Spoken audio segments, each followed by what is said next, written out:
Olá, seja bem-vindo a mais um Léxico Psicanalítico e hoje nós vamos falar sobre análise.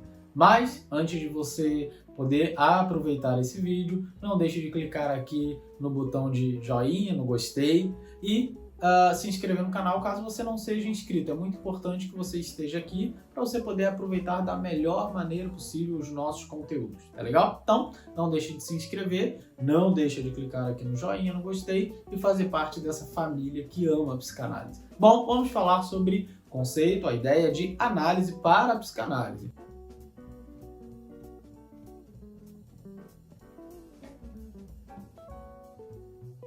Ele é muito extenso, mas eu queria começar colocando a análise enquanto psicanálise, a análise pensada, então, a partir da psicanálise. A gente vai pensar principalmente no viés de um cuidado em relação à nossa vida emocional, à nossa vida psicológica, bom, e esses dois vieses diretamente ligado a uma noção muito importante da psicanálise, que é a noção de inconsciente. E quando a gente fala sobre inconsciente, eu quero dizer não um lugar, um reservatório, um depositário das nossas experiências, das nossas emoções, mas eu estou propondo aqui uma ideia daquilo que nos atravessa enquanto aquilo que foi um dizer negado, foi repudiado, foi deixado de lado. Essa noção é muito importante, se você não viu outro léxico, ela vem da, por exemplo, a ideia de recalque, que o Freud vai chamar de a pedra angular da psicanálise. Isso é muito importante porque tem que ver com os nossos desejos que foram deixados de lado e que foram armazenados, então foram deixados ou foram colocados de lado para o nosso inconsciente. Então o nosso inconsciente, enquanto um grupo psíquico separado, há uma gramática própria, como a condensação de deslocamento, essa força autônoma que então nos atravessa e que se manifesta, por exemplo, na nossa consciência, ela diz respeito a algo do qual a gente precisa falar. Diz respeito sobre algo do qual a gente precisa colocar para fora. Isso é muito importante porque a gente está falando justamente sobre a ideia de que existem coisas em nós que dizem mais do que a gente gostaria. E ainda existem coisas em nós que nós não somos capazes de dizer completamente. E tanto um quanto o outro nos coloca numa condição um pouco precária em relação à nossa condição emocional, psicológica, e que muitas vezes nos leva ao sofrimento. Bom, esse sofrimento posto em palavras a gente pode chamar de sintoma, e os nossos sintomas enquanto discurso na análise. Então é por isso que é muito curioso numa análise, em psicanálise, você se sentir provocado pelo psicanalista. Provocado no sentido de estar dizendo, de repente, algo que você não queria dizer. Algo que você nem queria colocar ali, algo do qual você nem gostaria de falar, e de repente você se pega compreendendo, se ouvindo aquilo que está acontecendo. A gente costuma dizer que o nosso trabalho é afastar a demanda, por exemplo, do desejo.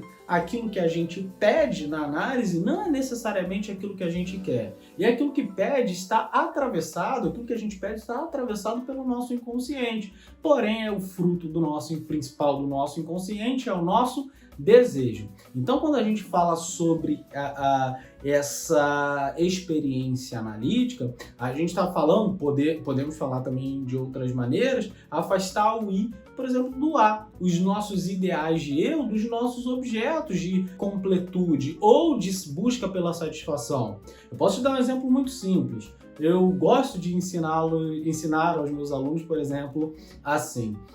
Pensa comigo. Você é uma pessoa que, sabe, por um acaso não pode ter filhos. Por conta de uma infelicidade, você acaba não conseguindo gerar filhos. E você tem um sonho de fazer isso. E você sofre muito, mas sofre muito porque você não consegue.